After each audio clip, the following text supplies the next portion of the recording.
यानंतरची बातमी अकोल्यातली आहे। डोळ्यामध्ये मिरची पावडर टाकून पैसे चोरल्याचा प्रकार घडलाय। पैसे लुटणाऱ्याला पोलिसांनी अटक केलेली आहे। अकोल्यातल्या खदान पोलिसांनी ही कारवाई केलेली आहे। या कारवाईमध्ये मोबाईल आणि मोटरसायकलसह 1,80,000चा मुद्देमाल जप्त करण्यात आलाय।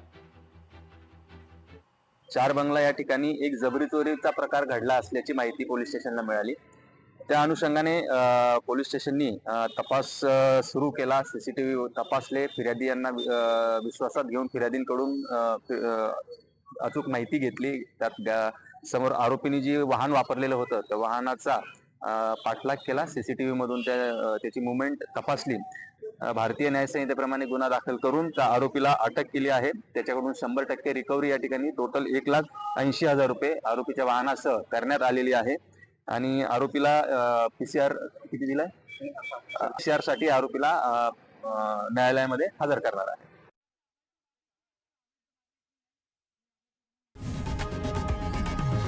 लोकशाही मराठी ऐका, पहा, जागरूक रहा।